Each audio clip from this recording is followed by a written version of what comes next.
Hey everybody, welcome to a fun. Well, it's Saturday morning show, but we also have the show running Eastern Standard Time, 2 in the afternoon, and I'm sure some of you are watching it in the evening. But this is going to be my last broadcast from wonderful Hawaii, and it's a good way to kind of end things with a show with a guy who's been in the chat numerous times, hanging out with us over the years, Jeff Moy. So let me bring Jeff in, and you'll see he's much more dapper than I am today. Hey Jeff, how you doing? Hey, I'm doing good. Thank you, Will. Hey, Aloha. aloha. In spirit. Yes, I I am in have. spirit. I've still got a few bucket list, things I've got to check off before I leave. I haven't had the spam, musubi. I haven't tried that yet, and there's a few other dishes that I think I'd like to get in before we fly out of here tomorrow Ah, night. I love Have me you? some musubi. Yeah, it's good, right? I mean, everybody tells me it's good. It's hard to Right. imagine, If you spam don't with eat rice. sushi, you might be thrown off by like the seaweed on it, but Hmm. I think the rice and the spam, and sometimes you can get it with egg, depending on who's making it and stuff. But it's All really right. tasty. Well, I'm looking forward to that. I'll make sure I get a picture of it before I down one. But yeah, we're all interested in trying that. But we've had a good time. And Jeff just disappeared out of the studio. Everybody, I know he's on Wi-Fi, but yeah, he is 100% gone. But so welcome. I saw Marcus is wishing that or hoping that Margaret picks up all the art today from Legions. There's a lot of it. We've got about 20 pieces. Oh, and Jeff is back. Hey, Jeff. I hit the wrong tab. That happens to a few of the dealers a lot. It's a back out and leave the studio shortcut. I have no idea what it is because it hasn't happened to me yet. But Well, yeah, you just hit back on a tab, or I was like trying to like bring up the YouTube tab so I could actually look at the chat. So I didn't set my thing up quite right. So all right. Well, you have it on. You have everything set on the comments tab right now inside the studio, so you can see it that way. oh, Or comments. Yeah, yeah. there Okay, you I go. could see it. Yeah. All right. See. I can join the chat Margaret too. says she's excited and anxious to see all the pieces. Because I ended up not. We have so many pieces to look at today. I think we have 28 total that I didn't put them all in the emails that went out. I tried to in the email pieces that I sent out the last couple of days. I did shuffle them up a little bit, but I still don't think I showed off every single piece that we have to offer today. Right. Okay. That's fine. Yeah, Derek says we've got a new sponsor, the from the Hawaiian barbecue. I We could have used that while we were here.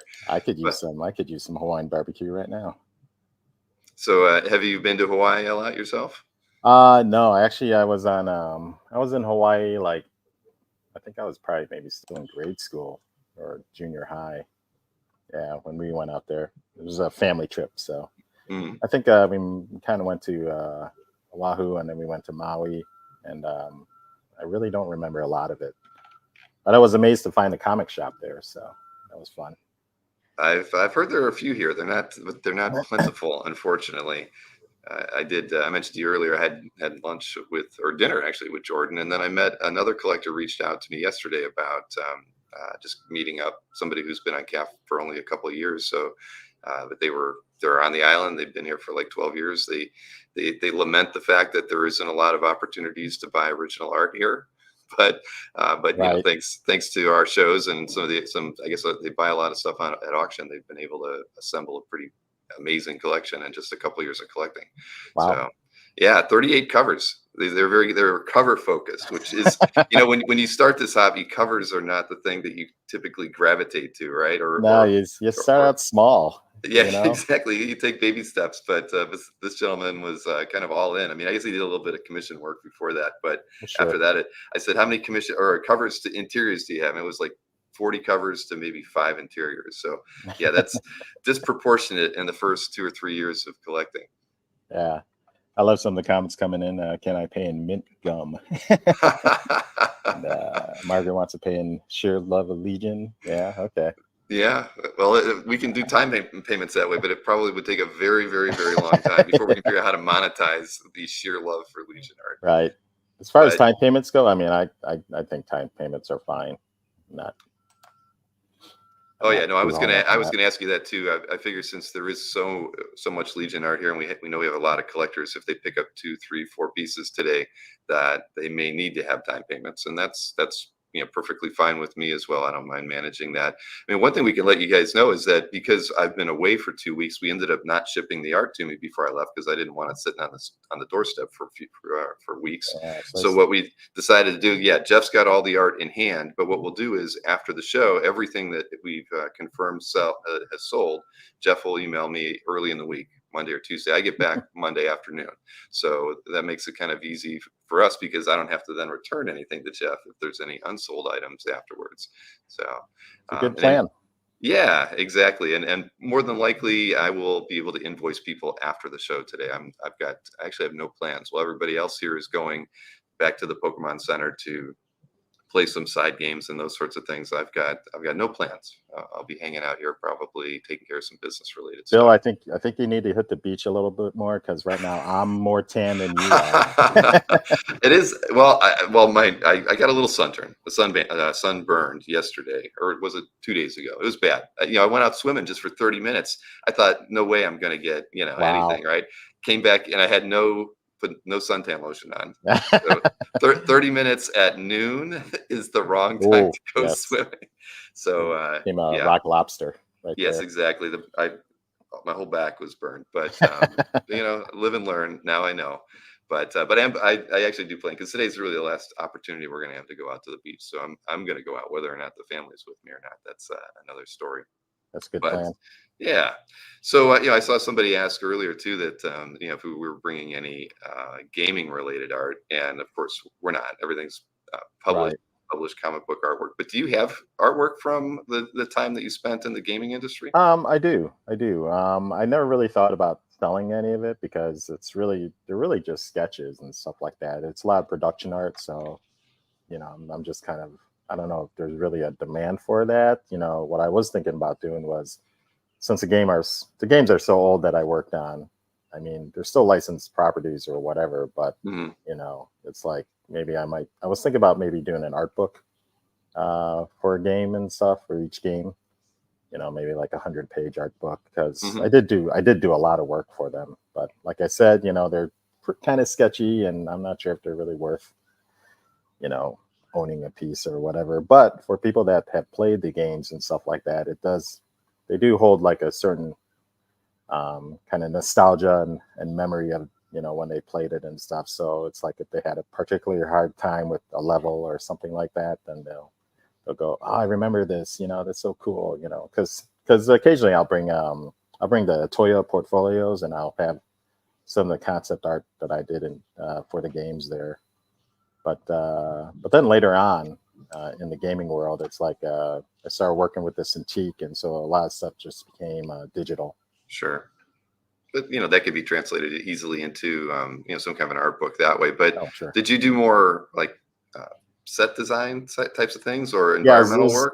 it was more environmental work. Hmm. So environmental work and storyboards were kind of my thing when I was concepting full time.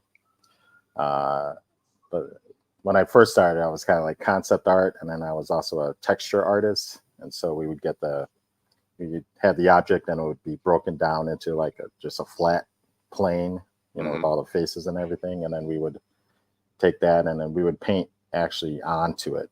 So it wasn't, a lot of this stuff's now like very procedural. You got your specular maps and highlight maps and normal maps and whatever, but there was just like, okay, this thing's supposed to look like metal, and you kind of get a metal texture, and then you kind of paint the highlights on the edges and stuff like that. So Right.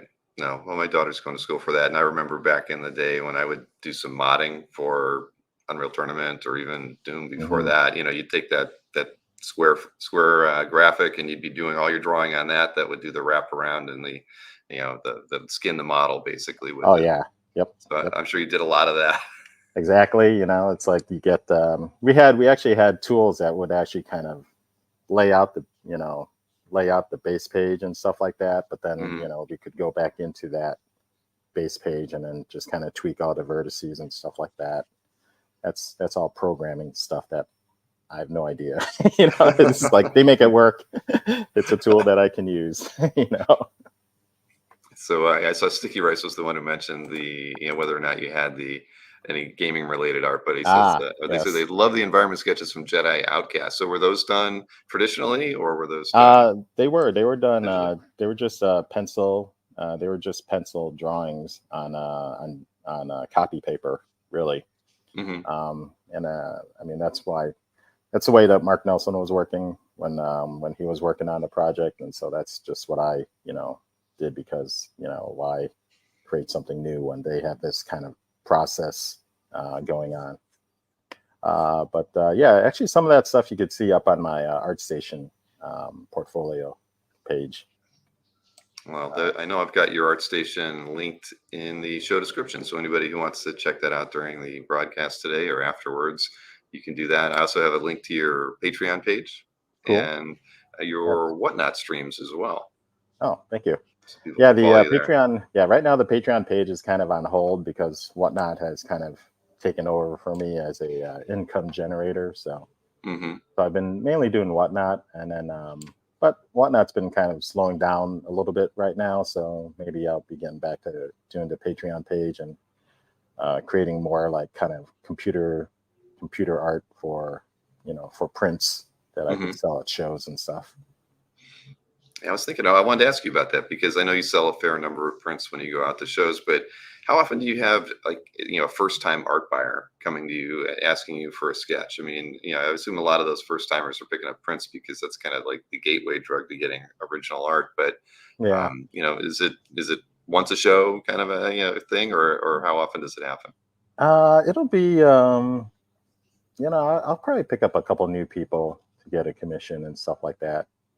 But yeah, mainly the people there. It's like if they're just kind of shopping around, walking by, it's like they'll see the image and then they'll be like, "Hey, I love that image," and they'll go and buy it. And then maybe next year, I'll ask them to follow me on Instagram and stuff like that. So then maybe it's like they'll be able to like hook up with me on Whatnot, or Mhm. commission me at a later show, or send me an email.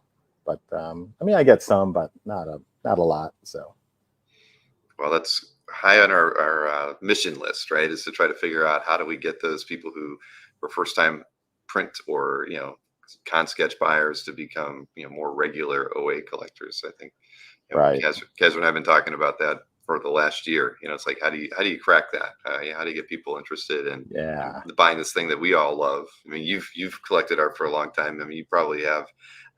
Well, we know you're a huge Adam Hughes fan, and I you am. you you've owned quite a few pieces by Adam over the years.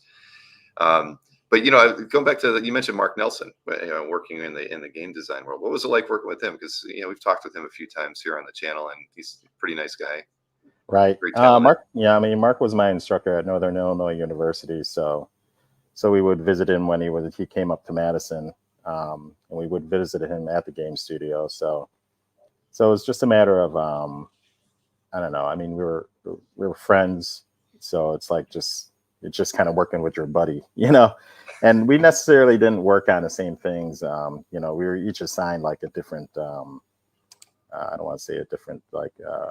We were assigned kind of like different areas, so it's Hmm. like we're not really overlapping. And Mark was actually more of the since he was there longer. It's like they went to him for all the character designs if they needed new character designs or creature designs, especially. He's a master at that. So it's like, Yeah. yeah, it's like I'll say give it to Mark. you know, it's like Well, it's that's like you cool. want a little gadget. It's like I'll do the little gadget because I have fun doing that stuff. So it's like, yeah, and as far as environments go, it's like, yeah, it's like we just had our kind of our different areas. He's working on one section of the game. I'm working on another section of the game, and yeah. So, but it's like it was fun because we could hang out and go to lunch and chat about stuff and whatever. Cool. Were there other people who ended up being in the comics field or came from the comics field that you got to Oh work with? yeah, Yeah. yeah. So there was Jeff Butler. I don't know if Sure. you know him. Oh yeah. Jeff Butler. It's like I loved his work from TSR. He was doing Absolutely. was it Marvel Champions, Hmm. the RPG game. So there was that stuff, and then there was also Les Dorscheid, who he mainly did color work. and they did a lot of the he did a bunch of the work with Kelly Jones on some of those Batman, like vampire Dead Man books and stuff like Hmm. that. So, and he was also at FASA, I think. I'm not sure if he was at TSR, but Les did some of the paintings for some of the BattleTech stuff. So, so those are the two guys that, when I joined, they were already there. Another one was Kevin Long. I didn't really work with Kevin Long all that much. He was usually off on another project. So, but Okay. he's from FASA or TSR or whatever as well. Right. Well, it seems like a lot of people who have been in the business of comics, crossed over into game-related work or television. Like Howard Chaykin, who disappeared for like 12 years doing TV movies and TV serials like Flash and whatnot. And I mean that's when the work's there, you take it, right? Especially for you, was it just something interesting to try that was different than what you had done before? For me, going into games was mainly yeah, it was a big career shift where it's like I needed steady income. Mm. So, because comic work, it's all freelance unless you have those contracts, which I was lucky to have on Legionnaires. I had what they called a continuity contract, so it's like I would do like I think it was like I'd have to do like 10 out of 12 issues each Hmm. year to fulfill the contract and get a little bit of bonus. And then yeah, so I had that for like 4 years. 4 years at 4 years out of 5, I had a continuity contract, which was good for it's good for job stability. Right, right. Did you have you didn't get that right out of the gate, right? Because you worked more, well, maybe about 5 years on the book. Was it after maybe No, the actually, first? actually, I think I got it right out of the gate Really? because Wow. yeah, because at the time in the '90s, it's like you did have a lot of artists that were kind of jumping. They work on the book for maybe like a couple months or 3 months or whatever, and then they jump to a different book. So I think it was just kind of being able to lock someone down. So it's pretty much less of a headache for the editor, you know, Sure. to Was that find people. like an annually renewed thing, or did they do it Uh, as 2 years? yeah, that was an annual thing. Okay. Yeah, yeah. So it was good. It was good for me. Clearly, It they made liked your work enough to keep you on that long. Yeah, they saw Casey always said Casey Carlson, the editor, he said, there was always some potential that he saw in this green guy, in this newbie, so when I got that contract, yeah, I worked my butt off and but it never seemed like work, and that's Mhm. that's a great thing about working in comics is if you're on a steady gig, it never really to me seems like work because you're drawing, you're creating art and stuff like that. Right now, you weren't inking your own pencils during that time, or were you? No, no, no. No, I didn't think so. And I never inked my stuff in college when Mark was teaching us and stuff like that. I mainly focused on my panel layouts and penciling, so it was kind of weird when I had my final portfolio review and all I have is like penciled pages and people are looking at it probably like this isn't done, you know. Yeah, because inking in itself it's that's a whole nother art form as well. It's like Mhm. a great inker can save your work and embellish and make it look so much better, and then a bad inker can kind of take something away from it. So, but I've been Good. lucky. I've been lucky to have really good inkers on me, and the inker that I had for the longest time was a buddy from college, WC Karani, Mhm. and yeah, we always liked his ink stuff when we were in school. It's like could see his projects, his project pieces, and the way that he inked and everything was really nice. And um and so so I had this Star Trek, what was it? It was a Star Trek X-Men kind of mashup amalgam, and I just penciled it up and everything. And he was like, "Hey, can I ink that?" And I'm like, "Sure, go ahead." So he inked it And up for fun, and it's mhm. like, wow, this is awesome and stuff like that. So over the years, yeah, we kind of he would ink my pieces, You know, just because I like the way he inked and stuff like that. So did you recommend him when you were working on Legionnaires, or did they? Yeah, Yeah. we did. We were looking for another inker for the book because Ron Boyd, who was doing Legion of Superheroes, is also going to be doing Legionnaires as well. And I don't know if you know, but inking 2 books is a lot of work for Oh yeah. one person. So Casey had some people in mind. And if you see early on in the early issues, there's like 3 or 4 different inkers that we tried out. We tried out like Wade von Graubadger. Hmm. We tried my brother Philip. We tried out Corey, and then there's one more. Who am I thinking of? I'm blanking now. Someone in the channel probably know. I see Mickey's in the chat. Margaret might know too. Hey, yeah, Marcus knows everything about comics, so he probably could yeah. throw a few names at you. Wasn't Keith Champlain? No, I don't think it was Keith. That might have been on an annual. Tom Simmons. That was it. Tom Simmons. Okay. Yeah, but we settled on Corey because obviously I knew that he would look the best on me and stuff. So he can Right. meet a deadline too.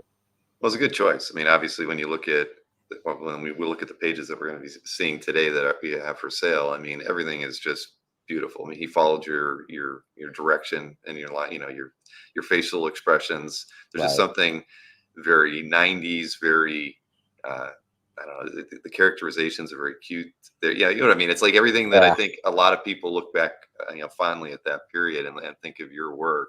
And clearly he did a great job inking your pencils. Oh, for sure. Yeah, I really liked we like the kind of clean style, like the Adam Hughes, Carl Hmm. Story kind of team and stuff like that. So I think that's what we were kind of being influenced by, especially when working on Legionnaires and stuff like that. You know, it's like Carl was inking Chris Sprouse at the time, so you had a lot of nice clean tapers, clean line work and stuff. So I think we wanted to kind of maintain that continuity because I love Chris and Carl's work on the book as well. You know, I'm like, oh, he's not going to do it. You know, I'll do my best to try and just maintain that continuity there. Sure. So when did you first pick up your, a first piece of OA for your own collection? I mean, was it around this period when you were getting your Legionnaires work started? No. I mean, No, I started probably in the mid '80s. You know, much earlier. Wow. yeah, 85, 86. It was. I think I was. It's like it was kind of that thing where it's like, okay, you get autographs by the artists and stuff like that. You know, they'll sign the inside of the book and stuff, and then you kind of maybe get a commission by them. You know, that's like $25. Hey, here's a Mike McDonald $25 sketch. You know. Yeah, even I missed out on that. I mean, clearly, if you're doing it at that point in time, you were still in high school. Or you're Yeah. near the, like Yeah. junior, senior in high school. Because I think you're a year younger than I am. 85, 86. That's amazing. I didn't pick up Yeah. my first artwork until I was about twice that age. Because at the time, yeah, it's like, yeah, it was the Chicago Comic Con, and I was just wandering around the hall. I was in a hotel ballroom at the time, and then there were all these guys. You know, they were gathered around a bunch of portfolios, and they were just kind of flipping through it. And I'm just kind of like, what is that? You know, it's like, oh, that's original comic art. You know, and it's like I didn't know you could get that. You know, it's like for some reason, it's like if I went to an artist, it didn't seem like they had original comic art with them, or maybe I just didn't notice it at the time. Hmm. That could be it too, because it's just something I didn't think that you could get. And and so the very first page I bought was a Fantastic Four page, a John Byrne Fantastic Four page from David Applegate. So, and that was a nice $75 page. I'm jealous. Was that from his the run where he was writing, or was it the? Oh yeah. Yeah. It's a nice page with Sue Storm kind of wandering around she was wandering around the Baxter building looking for Reed, or Johnny and stuff. And then the last panel is a really nice shot of her kind of turning around as someone says her name behind her. And what really kind of intrigued me was just that when you're looking at the original art, you can see some some process there. It's like sometimes you'll see like it'll be erased, but you can tell it's like they kind of fixed an arm or something like that. Or in John Byrne's case, since there were a lot of environment panels, panels of just background and stuff, John Byrne laid out all these perspective lines, and they were in really light pencil, but you could still see them on the original art. And I think that's actually probably why I bought that page, was because it's like I'm looking at his process of how he lays stuff out and stuff like that. So so that's what kind of drew me towards looking at original comic art more. Now, did you go to shows at that point in time, with your brother, or were you just going there on We're your own, just kicking it around? fans. We're just going as fans. Yeah, And it really didn't start until probably until like 1990 or 91, when we kind of were able to get a table at Chicago Comic-Con and just kind of set up and just have our little portfolio and stuff. And people could look through it, and if they wanted a sketch or something, then we could sell them a sketch. We could do a sketch for them. did that um, show? Is that the show that became Wizard in Chicago, or was yeah, it? eventually that became Wizard. Okay, Yeah, eventually Wizard did buy them out. And right now it's Fan Expo, and Fan Expo Chicago is going on right now. that is very true. Yeah, But I'm but not there. My brother is there, but I'm not there. so you guys don't do every show together. No. I mean, if it's a more long distance show that we drive to and stuff like that, then we'll usually do that show together. Like we're doing Baltimore, and next year we'll be doing Planet Comic Con as well. Oh, cool. But yeah, it's like there's some shows where it's like, yeah, I'm not feeling like doing a show and stuff like that, because they are getting pretty pricey to do. And you do have to kind of just say, okay, I got to pack everything up. If I'm driving, I can bring a lot of stuff, but if I'm flying, you can't bring as much stuff. And then they got the cost of the table, hotel, and and everything else. So It does add up, that's for sure. right, Yeah, right, especially flights these days are not what they used to be. right. So I am always looking for a free ride, or a free table, or hotel. At least something, Yeah, something. It's like, hey, I'll be happy to do your show if you could cover this. So very cool. So do you still own? I saw, Jeffrey asked if you still own that Burn FF page. I do. Yep. Oh, Uh, that's good. I I haven't sold a lot of my art from my collection, except for the past couple times on Comic Art Live. Hmm. Um, I think I only did that 1 year right now. I couldn't quite muster to get anything together for this Yeah, but a past. year, I think it was a year ago, right? You put quite a few pieces in there and did pretty well. That Yeah, was yeah, oh, that was always good to see. yeah. I didn't know that people would just want a Joe Mad page that was really didn't have anything on it. you know? So it's like Well, I priced it like it doesn't really have anything on it. So here you have a Joe Mad page for $150, but well, I mean, that's probably the last $150 Joe Mad page they're going to ever see. So you might as well get it. it could be, yeah, it's a Joe Mad X-Men page with no X-Men on it, with some weird aliens on it, Mhm. but I priced it accordingly to me, so Right. Right. Well, those are tough because, again, Joe Mad stuff is never, you don't see a lot of it on the market. I mean, there isn't enough Joe Mad comic book artwork out there anyway, but that is um, true. It's all that supply and doesn't demand. exactly. Yeah. Well, you never know. I've sold things. If it goes really quick, you probably priced it too little, and if it hung around too long, you never can tell with those sorts of things. Right. And that's yeah, honestly, I mean, that's probably kind of the reason why I'm kind of doing these shows as well, is just to kind of gauge what the demand is out there for my Legion work and stuff like that. So because you don't see a lot, yeah, I mean, you don't see a lot of it out there. um the people that have been collecting it have been very very good about keeping it, which I'm grateful for, and it just shows that it's like I appreciate the dedication of a lot of Legion fans and stuff like that. So I appreciate Sure. it so much. I saw Mickey. Somebody mentioned that Mickey's here for the covers, and Mickey said, "Yes, I am," because he asked you about covers in the past, and you didn't Yes, want to sell any. And is that true? I mean, that you is were kind true. of a reluctant seller of your own work early Um, on. Especially of like covers and what we call roll call pages. Yep. So those I think are kind of more the sought after Legion pages, um, especially from our run because Corey the inker he never sells anything. so so at this point he might have more pages than I do. I'm not sure. Wow. I haven't asked him about it in a while. So I know that he's never sold any covers. I think we did sell one cover, maybe one or two covers before this show. So there's a lot of covers that just aren't out there, but will Wow. be made available for the very first time here. That is very true. I mean, and that's kind of the opposite of what a lot of artists told me. Typically, especially in say artists in the 15, 20 years before your time, like those guys would sell their covers because they were the easier ones to sell. They were the ones that had a lot of eye appeal, and then they sold them for so little, right?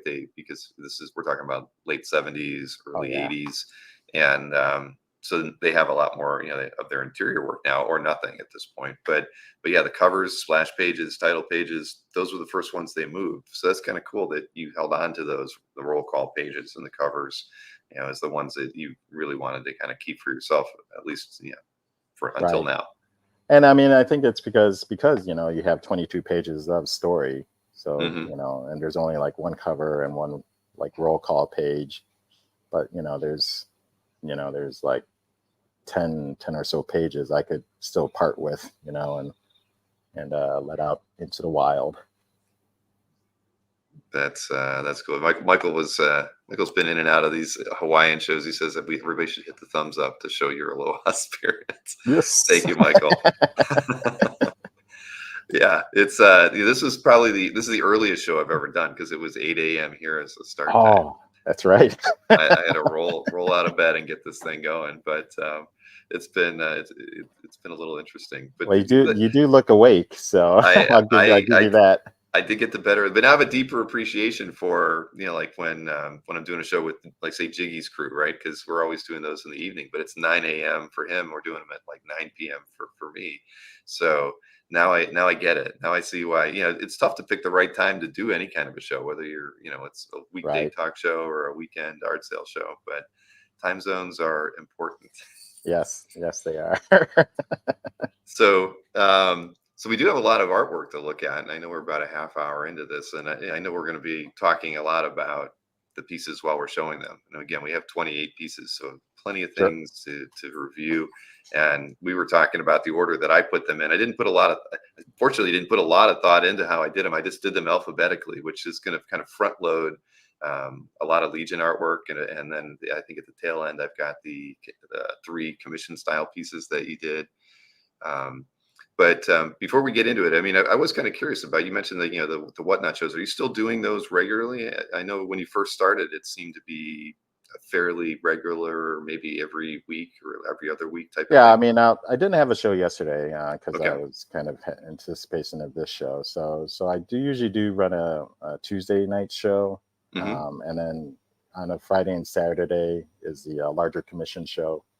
Where you can kind of get something, like that. Um, but this I spent more time on. It's like so.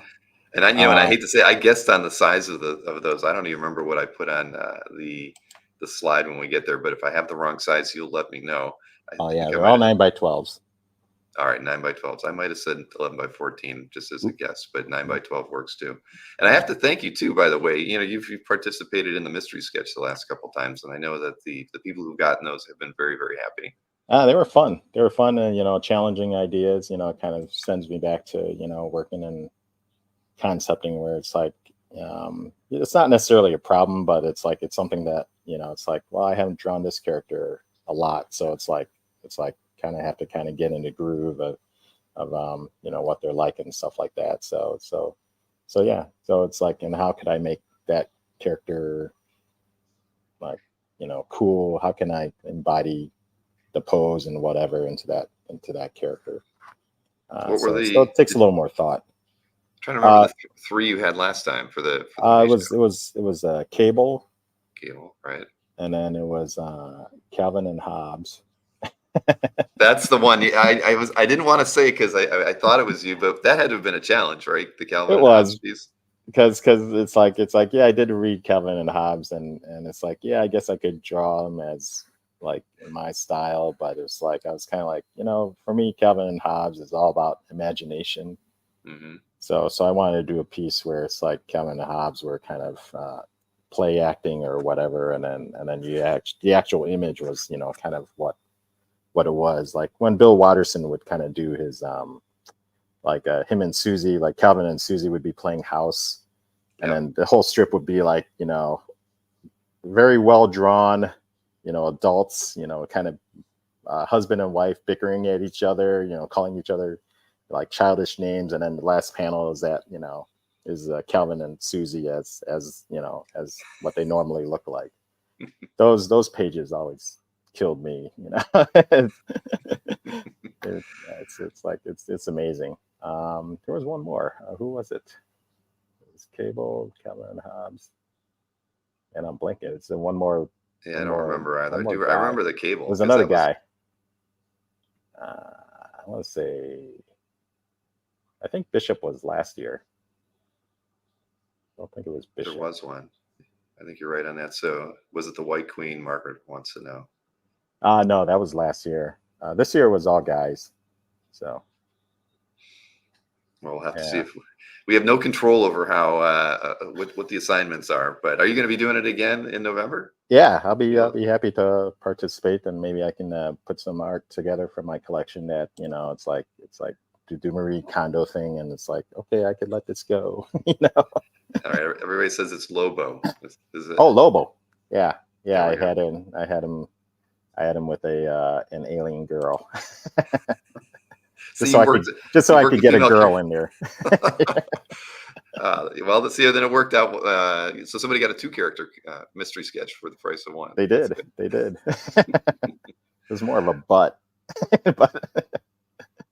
Well, I saw what was that? Haunches. And yes, there was. What was the slide I made where I thought about that? I think it was the one with 7 of 9 and the Voyager. It's like you made a good point of positioning her so you saw her haunches rather well. So we're going to see that in a little bit. But all right, well, you know what? We'll go into the sale. I'm sure it was purely unintentional. Yeah, exactly. You weren't thinking about that at all. But here, I'll go over the ground rules and things. For one, I'm actually remembering this at the beginning. It should be part of my slides. But for those of you watching on YouTube, there is a live button straight down below my name, and click that because that'll get you as live as everybody else in the chat, so that you're seeing the stream as close to real time as possible. Everybody kind of is going to be seeing it at a different time. But if you press that button, or if you're on a desktop computer and you hit refresh, that'll even do the same thing, get you as close to real time as we are, which gives you the advantage of being competitive with the other people in the chat. So here we go. Let me show you the slide stuff here. So claims happen in the chat. Every slide that we show you today, the 28 artworks, it will have a number, a lot number on it. So we just want you to type the word claim and the lot number. Real simple. Sometimes people forget to put the lot number in there because they're in a hurry. We get that. We'll try to match it up if there's a couple people doing it, but the lot number really is what we like to see. Just makes us really confident that that's the piece that you want to claim, because obviously once we've shown the artwork, you can claim an artwork anytime later in the show. And on a show like this where there's a fair number of pieces from the same storyline, same title, you may want to see most of those before you claim the pieces, which you can do after the fact if they haven't been claimed yet. All claims will, I'm handling the sale on these, so I'll be invoicing people after the show. If you've claimed any artwork during the show, I want you to shoot me an email, bill@comicartfans.com. Include your mailing address when you do that. It just helps me kind of cut to the chase on things. Like I mentioned already, Jeff does have the artwork right now, and we will probably post the unsold stuff to the site later this afternoon as well. So any sales that happen by close of day on Monday, I'd probably tell you, Jeff, to put everything in the mail on Tuesday. That's the way we'll handle that. So I'll have the artwork probably by the end of the week, and we'll get everything in the mail probably next weekend. So just plan on that. If you're doing time payments, we'll work out that schedule as far as what the payment schedule is and when we'll get those pieces mailed out to you. We do want, for those of you paying in full, payment is expected within 48 hours of the show. We do have a service fee if you need to use PayPal, so we definitely encourage you to use Zelle, Venmo. I'll even take a personal check in the mail if that is the route you prefer to take, because we'd rather not charge the 4% fee if you're in the U.S., 5.5% if you're international. The let's see, let me go over to the next one here. Shipping isn't included in the price. Domestic shipping is $30, international $65. And again, we fulfill all of the artworks that are going to be ordered through the chat today. And I ship with Masonite, so pack it really well. And I haven't had any issues yet. Everything's fully insured. I like to take care of everything the right way. So there you have it. So if we don't have any questions, we can just kind of roll into the sale today. So everybody's wishing everybody good luck in the chat, which that's nice. It's a very Legion inspired kind of approach to this art sale. So like I mentioned, I'm not following anything other than the alphabetical titling that I got from Jeff on the pieces. So we're going to dive into something from Adventure 526. This is page 8 on 11 by 17. Like all the published pieces today are on 11 by 17, right, Jeff? Yes, they are. They are regular comic size. Very good. And we talked about it too. You'd said pretty much everything is, after you got the artwork back, I mean, I assume you just kind of put it into portfolios or flat files. I mean, how did you handle? I just have I've got a Tupperware container, and I just kind of put the pages in there, and and they just kind of stack on top of each other. So that was the approach. Just file them away in a large bin. Yep, in a large bin, and then every now and then I'll kind of pull them out, and I'll flip through. It's about a 6-inch. It's about a 6 or 7-inch stack of artwork, and I don't have them in Mylar or anything, and so it's like the Tupperware, I think, kept the air out, so that was pretty good. Right, and you had mentioned everything is almost as white as the day it was drawn on, except for some of the tape. And actually, this page is it's a more recent page, so I think it was probably done in 2011 or 2012. And there's a big blank spot where XS is sitting in front of the wall, and we did I don't know if you want to show this, Bill, but we did a kind of a mosaic. She's working on a mosaic pattern on the wall here, and so I'll send this along with the page. So then, if you want to make your own overlay, you can shrink it down and just kind of do a little overlay if you want, so you could see what she was working on. Very cool. I mean, was that hand drawn? This was done on Photoshop. So okay. And then I think when Phil inked this page, and when it came to kind of putting it in, I think we just kind of digitally added it. So very cool. So you get both of those pieces. Yep. All right. Well, that one is still available out there. Like I mentioned, you can claim pieces anytime during the show. So the next piece actually throws everything out of kilter, because it is a pinup. I wanted to ask you about this. I think I even emailed about it, but I don't recall what you had said. This is an older piece, right? I mean, this isn't something that you did recently.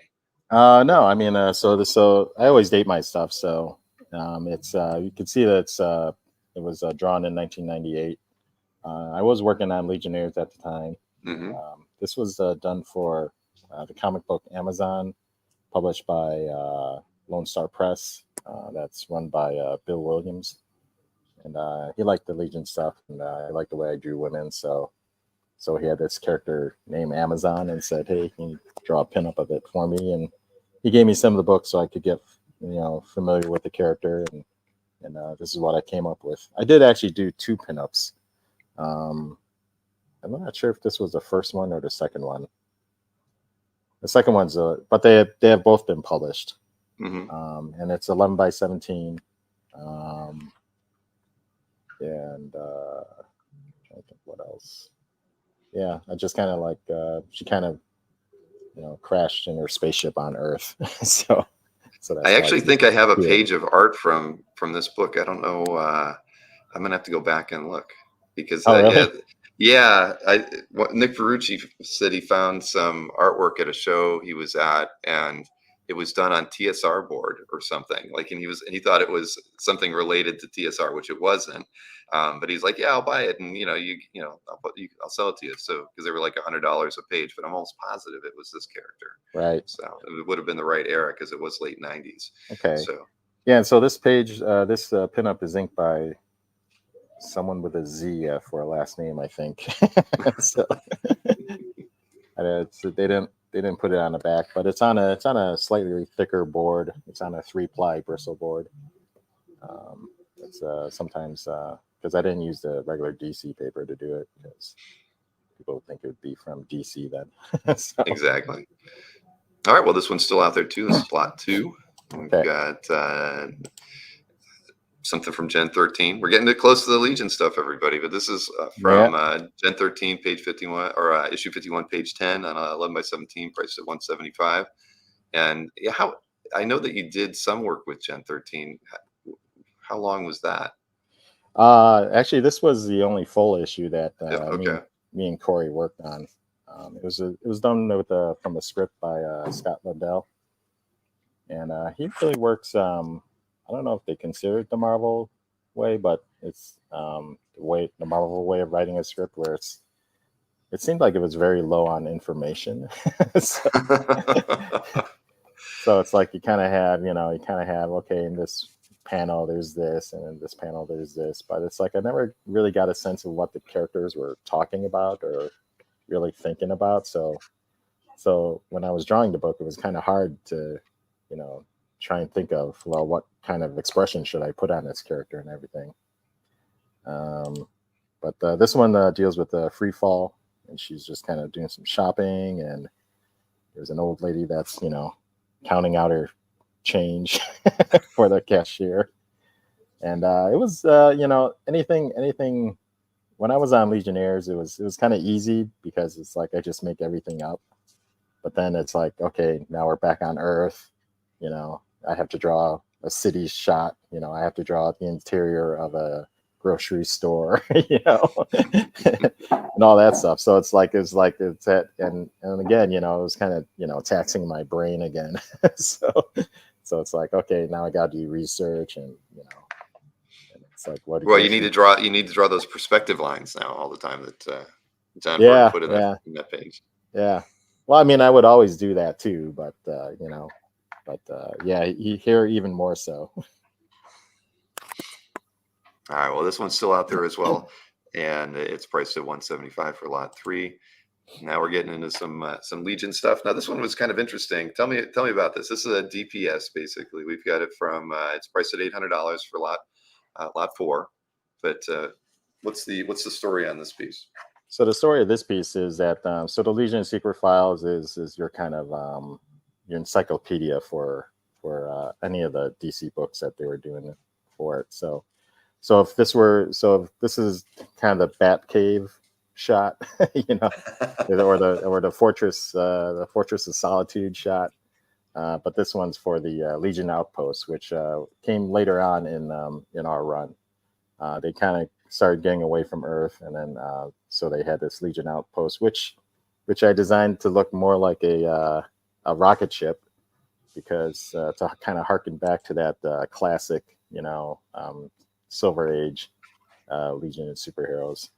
And so that's why I kind of designed it like this, and so you have all the little points that are other little inserts that, hey, here's the bridge, or here's your meeting room, here's the spa, here's the Brainiac's lab and stuff like that. Here's a hangar bay and whatever. So So was the whole book kind of laid out like this as far as for the secret files? It was just kind of educational, informational. Um, yeah, I mean, it was just this pinup. I don't think I did any. I don't think there was like any. I guess there might have been a page. There might have been a page before it, or maybe not. I'm not sure. I'm not sure if I did a page before it or not. This could be the whole quote unquote story here. And then Got it. the characters of Magno and Chuck Tane are talking in the corner. So All right, very nice. Well, this one's still available now. This next piece, Lot 5, I think is an important one to you. And yes, yeah, this is like I think you wrote in the description for me that it's the first it's the Legionnaires page that you worked on. it's the first Legionnaires page of my run. So Well, there was a lot of interest in this one. I think oh wow, people have been waiting years for this one. holy Jeffrey, cow, okay. Mickey's claimed this one. A. Williams also was interested, as was Ace Wonder. We appreciate everybody's interest in it. Wow, This is so beautiful. thank It's you, the first Mickey. piece that you did on the run. Wow, you kind Yeah, of so set the so tone. right, so I did do work previously on the Legion books and on Legionnaires. Legionnaires 15 was actually a fill-in issue that I did. But this is the very first page of my run, my 5-year run on the Legion of Superheroes. Congratulations, Mickey. And I don't know if you want to cut to me, Bill, and Yeah, I will. please Here show we that. go. So what we have here is we have, you know, there's a couple overlays. There's some overlays for Cosmic Boys rings, some for Lightning Lads or live wires stuff. So yeah, so I was like, okay, you know what? I'll toss this out there and see if there's anyone interested. And Well, thank you. Yeah, that's beautiful. and this And is the very first roll call page for my run of Legion of Superheroes, so or Legionnaires. what's interesting, looking at that is a lot of times overlays, well, most times overlays are taped at the top. You type that one on the left-hand side.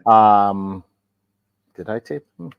Well, maybe you didn't tape them, but you know what I mean? It's Corey typical. Corey might have taped them because Corey would I indicate in pencil where I want the rings, and then Corey would kind of put them in himself.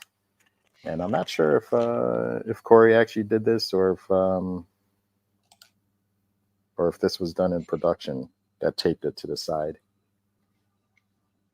So because yeah, I don't think there's no rule for it. I just I can't say that I've seen that before. Typically, like especially with acetate overlays for certain, those are always taped down on the right. top, just to flip them back. But no, very nice. And still in really good shape. Yep. Yeah, thank you, Mickey. Yes, thank you very much, Mickey. So we'll go ahead and take a look at this next piece, and this is another special piece. This is the first cover that we're offering.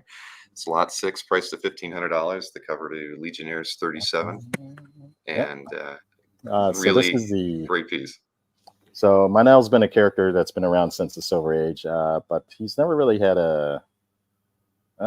he's had a couple costume changes, but this is the costume change we had for him in this universe, and this is the first issue where you see him in this costume, I think, if I'm remembering correctly. That's why it's so prominent down there. And there we go, Mickey again. Thank you. Mickey's got fast internet today, but yeah, no, I thought this was a fantastic image. I used it in the show graphic. I used it even in the intro video. Yeah, just the costume is fantastic, and the artwork, of course, is just so lush. I mean, just like I mentioned earlier, the inks on these pages are just beautiful, especially for the era where the 90s were all about like kinetic craziness, and this Adam Hughes, like you mentioned, Carl Story's work inking on Adam. You guys brought just a really different feel to comics that in the artwork, and this piece and most of the Legionnaires piece really embodies that. I love it.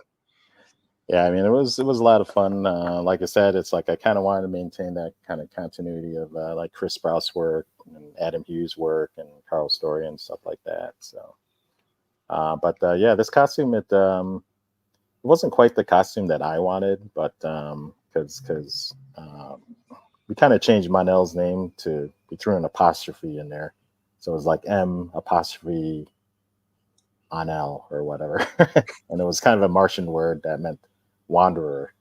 So I kind of had him I kind of wanted him in kind of more of a kind of like a hermit kind of not a hermit, but something more cloaked. It's like he doesn't, because at this time he didn't really want to be like recognized or whatever, or known as this guy that did all this stuff to seed the planets or whatever, because he's kind of looked at as a deity. When he was trapped in the Phantom Zone, we brought him out, but he's kind of generated this kind of deity. He become a deity, and so people would be like fawning over him and stuff like that. So, but he's just this guy. Exactly. Well, Mickey says he liked the Stars costume, so that's probably why. Another thing about this cover is that when they printed the cover, when they did the Legionnaires logo, it was slightly offset. so in his like at the top of his head, there's a little shift in the artwork. I didn't. I usually grab the printed image, and I didn't do that with that one. I would have liked to have seen that. I could check it out after the show. But Congrats to Mickey. Mickey says he's done now. He says he's got the 2 pieces he was really after. Well, you should hang out, Mickey. There's still quite a few pieces. Plenty left out there. Let's see. I'll hide his comment there and get this thing on to the next piece. So lot 7 is another cover. Okay, and this one's. Tell me about this one, because this is cool. When I think of Legion covers, I think of just all the team on there, and this is just a pretty cool image. Right. So this is a Legionnaires cover to issue 51. This is the post. This is the cleanup after the big battle with Mordru and Emerald Vi, and so everyone's kind of picking themselves up. And there's a lot of characters on it. They're tiny, but then this is another credit that I like to give to Corey Karani, is that if it's a character, he'll still, and no matter how tiny it is, he'll put that attention into it. A. Williams, hey, thank you. Yes, thank you, A. Williams. Yeah, I think this is fantastic. So Corey, when Corey gets something like this, would he shoot you a message like, this is going to be a lot of work, or did he just go about his job? He can just go about his job. Yeah. There's no, oh God, I gotta do this, or at least he's never said it to me. So. Yeah. But so we have to there's all the different kind of groups and pairings and stuff like that kind of have in there, and get some nice character stuff, I guess. Mm-hmm. I would say even with these tiny characters. Well, congrats to A. Williams on this pickup. They mentioned that it was their first Legionnaires cover, so that's hey, thank you so much. All right, moving right along, we've got lot number 8. So we're going to be getting into a lot of interior pages next. So this is from Legionnaires 20. It's page 7, priced at $300. Just wonderful work in here, Jeff. I mean, you just have a way with these characters. I mean, you can tell you really enjoyed working on them. Yeah, and so this page has a lot of Legionnaires on it, and a lot of environments. It's like, and that's the thing. I kind of always thought it's like, I kind of want to make sure I fill the page, and but not clutter it up and stuff like that. So this one was inked by my brother Phil, and it was early on. Like I said, we were testing different inkers and stuff like that. So you had that one in hand. I was going to switch over to you. Yep. So nice. Yeah. So I mean, kind of like. It's like you get the page layout's nice, the composition. I like the composition. I like that you can read it. Exactly. The word balloons are still on it. Yeah. These pages are probably close to 30 years old, if not 30 years old already. And there's always this little funny bit with a chameleon not knowing English or something. So. But yeah, just a lot of Legionnaires on there. It's a good Legionnaires page. Now, where was your work on Legionnaires? Was that more full script, where things were really, really spelled out, or did you have a more flexibility there? I mean, they were pretty much. I pretty much had the full script, or I had a really good idea of what was being discussed. If characters were talking, then I'd know what was being discussed and stuff. Mm-hmm. Cool. All right. So I want to remind everybody to hit that live button in the lower left-hand corner. I know that a few people have been trying to get pieces, and being live, as close to live as possible, is how you're going to guarantee being ahead of the line. So that'll be your way to do again, it. A. Williams. All right, so we got lot number 9 next, and bring this one up right now. So this is from Legionnaires 23, page 20, and priced at $300 as well. This is from the Awesome Girls Night Out issue. Here we go. Is that Margaret? And yes, we do. Margaret. Congrats, Margaret. The Girls Night Out going to Margaret. Perfect. So this is when Andromeda is like chasing after some bad guys that was beating up on a fish dude in the previous page. And then the significance at the bottom is that the guy's wearing a symbol. They're all wearing symbols that kind of it's kind of a specious kind of thing, so, and she was part of this, specious kind of group. So on the next page, she let them go, but she had some reckoning to deal with, after it. So. Well, yeah, it's just a really good action page. There's red line on it that would be removed and stuff like that. Part of the normal process, the stanchion, I guess it's called, the ropes. Yeah, so that's all removed by production. You can see a little bit of the blue line. It's like I would when we were drawing stuff like that, I'd lay everything out in blue line and then go back over it in pencil. And the blue line was a little bit more waxy, so it didn't always kind of erase. Sure. But so there, it's like, yeah, you can still see a bit of the process. I was just going to say, just like with the Vern piece that you first picked up, the process is cool. I mean, that's as collectors, we many of us love that part of it. We want to see all the blemishes and the things that went into that piece, because it's a part of understanding your creativity and your approach to laying out pages. Right. There's some coffee stains or whatever. All right, we got lot 10 next, and again, this is from Legionnaires 24, page 19. And a lot like the other pages, lots of characters on this one. Yes. Word balloons aplenty. So you don't have all 3 of the triads. You get 2 of them because the guys that Andromeda let go, they beat up one of the triads when she was separate, and so it's like, so one triad is in the ICU, and so the others are out there, being concerned and talking and stuff like that. And yeah. Well, yeah, it was kind of a hard story, It's like people were shocked that, it's like we did that. Margaret. Yep, just ahead of Aiden Lacey. So thank you for the interest, Aiden. There's quite a few more pages from Legionnaires that we're going to be looking at, so there's other opportunities. But so really good page for like triads and Salmon Girl and RJ Brand, and some really nice Corey Karani inks there as well. All right, let's take a look at lot number 11. This is from Legionnaires 26, and I thought this was a very nice page. I love that first panel being the whole height of the page. Yeah. But the characterizations in the next 5 were great too. But it just as a layout, I really thought this was a fantastic page. Priced at $300 as well. Oh, thank you. Yeah, I have it. I kind of like to do that. It's like if you have an establishing shot, then give them a nice establishing shot. And this one was taking place in Washington D.C. So again, had to do a little research on. It's like get it as accurate as possible, right? What's the U.S. Capitol still look like? What's the layout? It's like, she's sitting on the.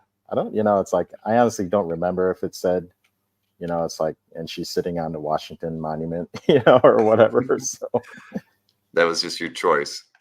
Yeah, but so Apparition and Altar Boy are they're a popular cult couple in the Legion of Superheroes. So giving you some knowledge here, Bill. Hey, I am. I'm being educated today, as we know. At least I've read, a fair amount of Legion of Superheroes, but certainly Oh, I, okay. I can I can say I didn't read, this period, but early stuff and later I was kind of got I'm a bit spotty, but yeah, so I missed this one. But we had a lot of interest in this piece. Margaret obviously claimed it first ahead of Mike P.F., Michael Lovitz. John was in there as well, as was Aiden, and J. Harmon Huey was also interested in this piece, but Oh, wow. Margaret Well, thank Margaret you. came in first, and Well, she's thank you, she's Margaret. assuring everybody she's done. All right, There is so much more to go. exactly, there really is. So lot 12 is next, and this is from Legionnaires 33. It's page 5, priced at $300 again, and fun page layout on here. I love the canted angle on the panel separation here. Lots of good stuff. So you know, but fun. Yeah. Even the costume on the character in the third, whom I don't know who that is, but I thought it was kind of This cool. guy is Starfinger. He's his design has changed over the course of years. This iteration of Starfinger was actually, I think, designed by I do want to say I think Lee Motor, who was working on the Legion of Superheroes, was I think he did the design for him. But yeah, I like this page as a nice action page. You got a lot of nice shots of Santa Girl. You got the nice, kind of half page, big panel where the threat is looming over Santa Girl and stuff. And I like the defiant look on Santa Girl's face in the last panel. So, Yeah, no, it's great. And A. Williams got this one ahead of Ace Wonder Williams, thank and you. J. Harmon. And I saw Jeff reminding everybody to refresh your browser or hit the live button. Again, that'll get you as close to real time as possible. Like I saw, where was it? Somebody mentioned that they hit it as J. Harmon said, I hit it as soon as it was announced, and that's just the thing because of how YouTube streams. You could be a second behind Margaret, for instance, or even a half second, and that's all it takes. And it's nothing that we can control here, or really you can control there. It's really all about YouTube kind of keeping things in sync. For whatever reason, kind of the chat stays a little better, more live in real time than the stream can sometimes. And it's all just about buffering video. But if you refresh your browser or hit that live button again, that's as close as we can try to get you to being competitive with everybody else who is watching the show today. And I saw Jim Martin said, "I'll get Margaret to bid for me." So yeah, that's one way to do it. If you got her, if you can text her right now. Yeah, if you guys want to work something out. And here, and I see Jay Harmon. I'll point this out as well. Jay Harmon mentions that I see myself ahead of the other people, and that's something that YouTube does to kind of make it look like it's really in real time for you. What happens is everybody else sees it the same way we see it here in the studio and as we've called it, but YouTube, if you hit enter when you posted a comment and it took like 3/4 of a second for it to actually appear in the chat, you'd think that YouTube was broken, right? You'd think, why is my comment not popping in there? So YouTube, the way the way their programming works is they automatically stick your comment right in line with where it seems to be nested properly. However, nobody else sees it because it really doesn't show up for everybody else until like 3/4 of a second later. So our view in StreamYard or people who aren't claiming artwork, they actually see things in the proper order, but they make you who are throwing something in the chat feel like your comment was put in there right away, and it stays in that position even when it's really not there. It's actually would have been below somebody else's. So it's a little frustrating at times. So I apologize for those of you who are seeing that, but that's what happens when the claim. A lot of people want to claim the same artwork. So let's see here. We'll keep this thing rolling though. We'll go to lot 13 next. I do appreciate everyone that's been trying to claim and stuff like that. So as do I. So this is from issue 33, page 13, priced at $300 again. Lots of characters on this, lots of panels. I mean, this is a really fun page. Just layout alone, and your camera angles, pulling back, going in close at the right moments. I mean, this is a lot of fun. So yeah. Again, it's I think it's a really nice page for the reasons you said. It's like the layout, the different sizes of the panels. This page I liked a lot because, and I hung on to it because Spark is usually my favorite character to draw, and here you get something rare, which is a Spark tongue. The tongue is a thing that became kind of my signature thing, So at first I was kind of having the kids do it because, well, they're kids, so they stick their tongue out, Right. And then I got a note from Casey saying, can you not do the tongue thing anymore? But then at the time there was a Legion chat on AOL, in the AOL chat rooms and stuff like that, and we would meet every week, and then some people, it's like I said, yeah, well, Casey doesn't want me to do the tongues anymore, so but by people chiming in, it's like, oh, we love the tongues and stuff like that, so so so I got to put many more tongues in the book after that, so Casey was overridden. Also, I want to say on this page here, Here, I can switch over to you. And also, I want you to corroborate. I can see some people in the chat are saying they see Aiden ahead of Murdoch. Now, if you scroll up on yours, because again, StreamYard timestamps everything to show things in the proper order. Do you see Murdoch? I see Murdoch first. I have Murdoch, then Aiden, then Ace, then Jay Harmon in the order that I see here. So we got to go by the way we see it here within the studio. So, I mean, literally, they probably are fractions of a fraction of a second apart, and potentially YouTube is ordering it differently here. But StreamYard uses some kind of a timestamp system, and Murdoch's is ahead is the first one for us here. So, apologies for it looking a little different for everybody else, but I got to go by how we see it here because I can't be looking at the YouTube stream. So we're going to give this one to Murdoch, but again, there are several other Legionnaires pages coming up. And so now you were going to talk about this piece, though. I'll go full screen. Right. Here. So we got the Spark tongue going on there, and then I like to do Easter eggs as well. So over here, if you ever watch the show Red Dwarf, this is Crichton, and that's Lister from Red Dwarf. And this page also has a bunch of stuff with Lori Morning.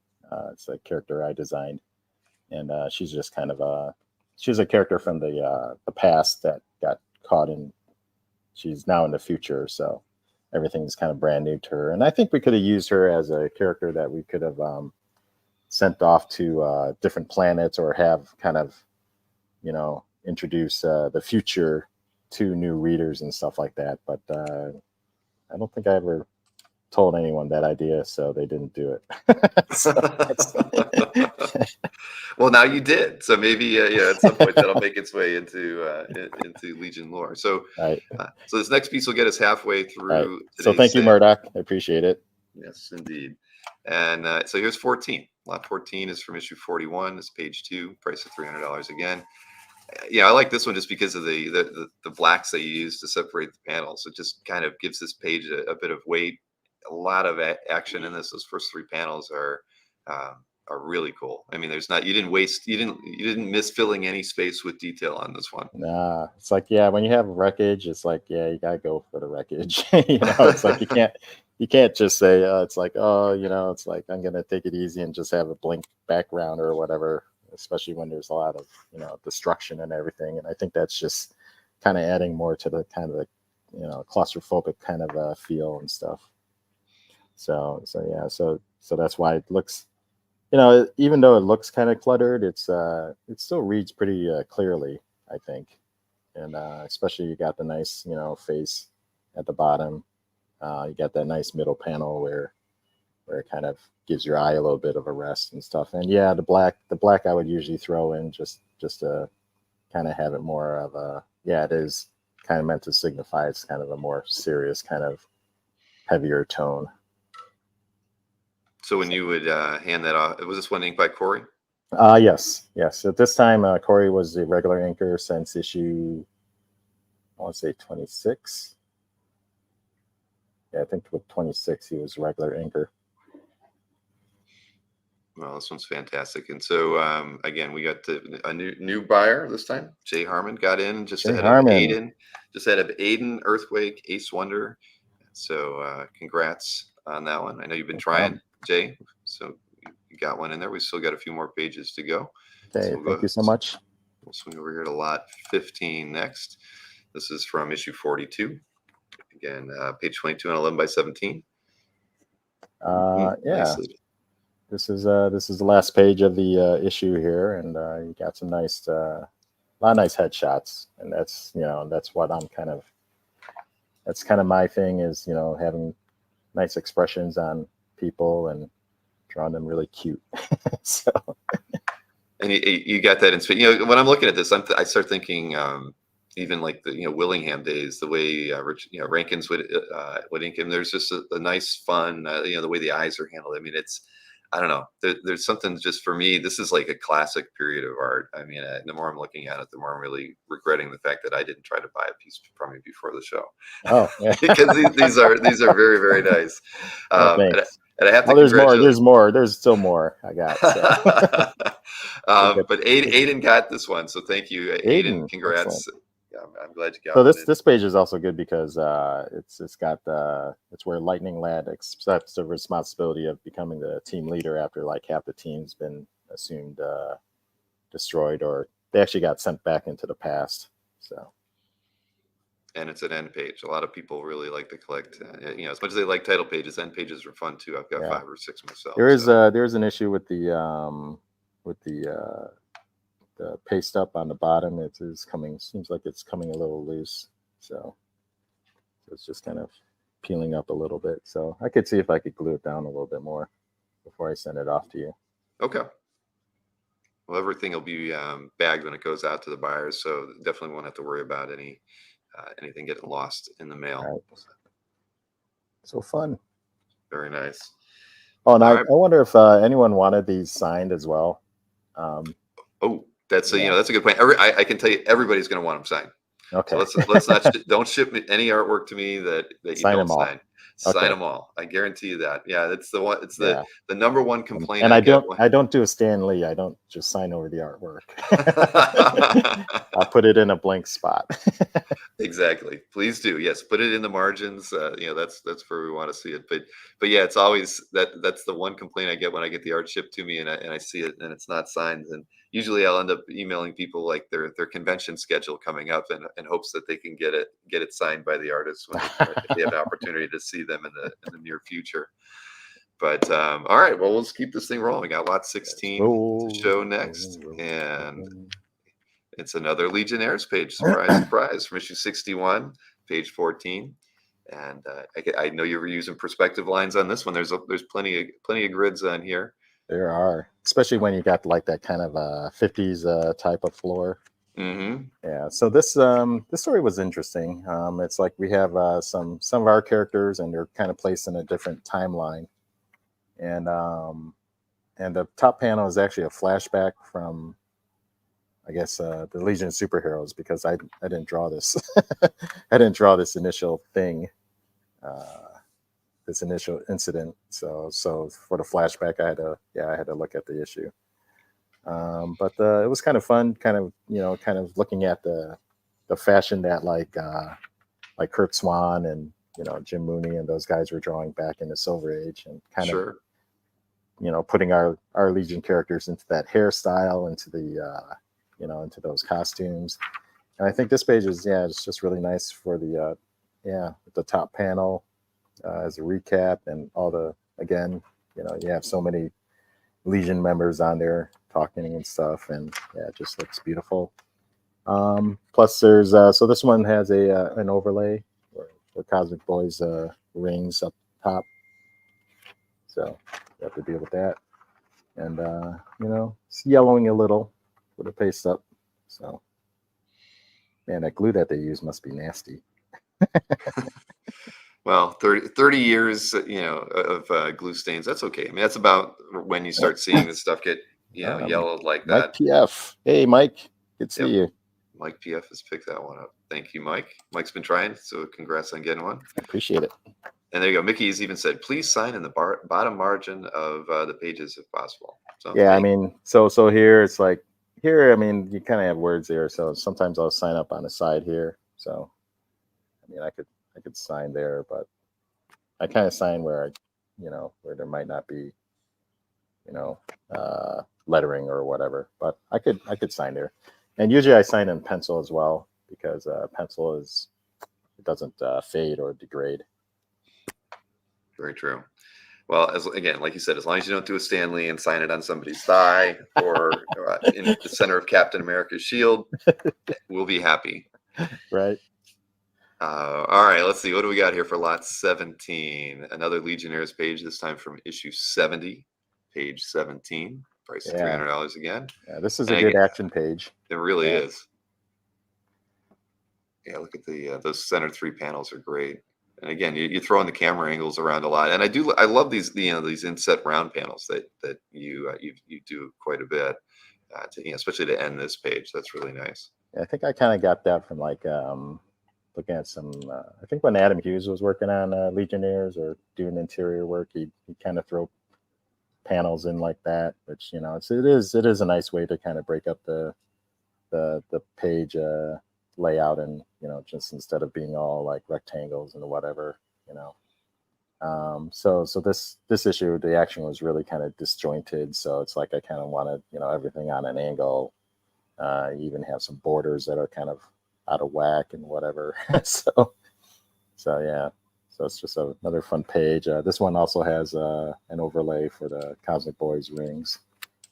So you have it there for the up top, and then so this issue also has an Easter egg. Not only is it so if you're a Pokemon fan, A Pokemon fan, really? This is Misty. You drew Misty into it. Okay, I put awesome. Misty into it, because Cosmic Boy was saving a little girl or whatever the whole time.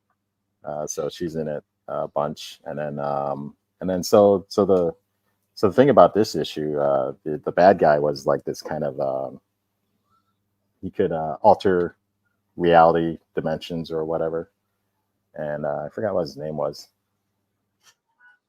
but his take is he's kind of like a cross between MC Escher and Jack Kirby. So that is a weird combo. So it's a combo, but it's like I had a lot of fun with it. Yeah. It's like having staircases and putting all the Kirby crackle and that type of stuff was pretty fun. So we got this one. Was it Aiden? That was Aiden, just ahead of Ace. So Ace has been in the running several times. So we'll see. Hopefully they'll be able to get one before we're all done here. But we have lot 18 next. And this is from actually 78. Yeah, so this is the last Legionnaires page, but there's still like some Legion stuff coming up. So. Yes, there is. So fair amount of action in here, and you kind of broken the panels up a little bit as well. So yeah, so this is my very last issue of Legionnaires. So we went from Legionnaires 0, to the very last issue of my run, and this is just it's just some really nice art, some really nice action, and the middle panel up top is kind of what inspired the cover image. So eventually, I still have the cover. So you got Apparition. That one right there. Yep. And got gun ready to blast her, and then Monstrous comes in and smashes the robot. Well, it's a very nice page. And Corey Russ picked this one up, by the way. Corey Russ. Cool. Thank you. And this one does have an overlay on it for, again, Cosmic Boys rings. I think nowadays it's like, you could probably just draw them in, and then they can separate them out pretty easily. That is true. Well, with so many people going to digital, things are being done in so many different ways today. But yeah. I like that. I honestly, for me, that's the era of I guess as far as like where the technology had gotten, that I appreciate the most, right? Because the overlays just make it fun. And again, it's back to that whole process thing, getting to see something like that. I mean, it's rare when you see two overlays, and you had two overlays on that earlier piece. Yeah, because each one has to be separated out for a different color Hmm. or just knocked out or whatever. That is true. Now, let's see, Alex Garcia, resident artist who's done some T-shirt work for us for Dueling Dealers and others, wanted to know what pen did Moy use for the ink. So I guess Corey on those Corey, last pieces. yeah, Corey is very much a brush guy. So Okay. so in school, and Mark Nelson uses these. They're called the Pentel Color Brush, and they usually come with an ink cartridge on it. But Corey didn't use the ink cartridge in it because the ink in it is not, it's not waterproof or whatever. So Corey would use whatever ink he was using. I think it might have been Higgins. It might have been something else. I'm not exactly sure, but I'm pretty sure he used positive they used the Pentel color brush to do most of Hmm. his line work and stuff, except for like stuff with straight edge and whatever. Then you just use Tech pens. Right. Brandon Martinez, hello. That's a Whatnot. I think he's from Uh, Whatnot. a Whatnot fan. All right. Yeah. Fantastic. Let's see. So I think we have 10 more lots to go. 10 So more. Oh my God. I Okay. know, but we're flying through these. Everybody's very interested in them. So here, well, I think I actually wrote it wrong. It should be page 2 and 3, not 12-3. But Yeah, it's actually Legion of Superheroes as and well. I had it wrong. I'm sorry. That's me copy pasting. Legion of Superheroes, and you sell it, Jeffrey, because this Okay. is a great roll call. Yeah, DPS. so this is the only full issue of Legion of Superheroes that I did. And this is a Spark centered issue, so that's why Casey Carlson was like, "Hey Jeff, we have a Spark centered issue. Do you want to do that? Take a break from Legionnaires. Instead of draw a book for Legionnaires, I went and did a book for Legion of Superheroes. Hmm. And so I did this one. It was inked by Ron Boyd, and this is another roll call page. That's you got 1, 2, 3, 4, 5, 6, 7, 8, 9, 10. 10 characters on it, and then so you got the Legion superheroes setting up in the old Justice League headquarters because they're stuck in the past. So, and then this is I guess this is one of the only times. It's kind of a rare time that I drew Pharaoh Lad, or we just call him Pharaoh. But yeah, and surprisingly, the Payson lettering isn't yellowing at all. Well, it's Yeah, very nice. Yeah, I knew, and I'm looking at my notes. I did screw that one up and didn't have it yeah. listed as Legion of Superheroes. So, Oh, and so my so my that bad. yeah, all those old computers and printers are pretty much they're from my house. so so that's my old brother printer. Some of these are, yeah, I mean, it's like they're old computers that I had. So it's like, again, it's like you're in the past. You have to look at reference Hmm. just to make sure you get it right. This stuff up here, yeah, you just make all that stuff up. There's no flat screen monitors It's in there, though, easy. right? It's Yeah, all no, CRTs. yeah, CRTs at the time. Yeah, yeah. So that's one. A very nice page to have. And Yeah, that one, definitely. oh, Mike Lovitz. Mr. Lovett's got that one. Congrats, Thank you so Michael. much. Yeah, I saw, and going back to the issues with speed and whatnot. I mentioned earlier, like the chat. When you're on YouTube, the chat actually stays closer in real time. So someone who's a little bit lagging on the stream, they actually looking at the video, they'll see people claim something in the chat before it actually shows up in the stream for them. And it's not because they're just jumping it; they're actually seeing it ahead of you, and you're basically seeing the chat closer to real time than the stream in real time. I know it's confusing and weird and frustrating. I'm so glad that I don't have to compete for artwork when on shows like this where there's a lot of people interested in the artwork, because it does that's just how it looks. And so it's Right. back to that, hitting that live button is the best thing you can do to kind of keep things as Margaret did close bring as up a good possible. point. While I was taking an issue off of Legionnaires, my brother Philip was filling in on an issue, and people actually thought that Phil and I were on the book all the time, Hmm. when it's not the case. It was me and Corey that were on the book all the time, and Phil would fill in every now and then. Either he'd help out with inks, or he could pencil too. So he could do that fill in issue if we ever needed someone to fill in. Um, so because I mean, people saw our style is pretty similar, so it's easy enough to do that. I have three Powerpuff Girl covers by Phil, Yeah, yeah, and he has very lush inking style as well. right. So Very clean style. Well, especially yeah. the Powerpuff Girl style. He really had to kind of pay attention to Hmm. that super clean, almost like Illustrator program quality line work and stuff like Exactly. that. Yeah, to match the cartoon. Sure. Yeah. A lot of Uh, lot of lot of lips guides for those. oh, I imagine. Yes, exactly. I can't imagine what it's like to ink using ellipses, but I know that's kind of how it was done. But I don't envy having to go through that process to get everything straight. But Right. now lot 20, we're changing a little bit, but keeping some things the same. We got a this is a page from issue 1 from Star Trek Legion of Superheroes. It's issue or page 14.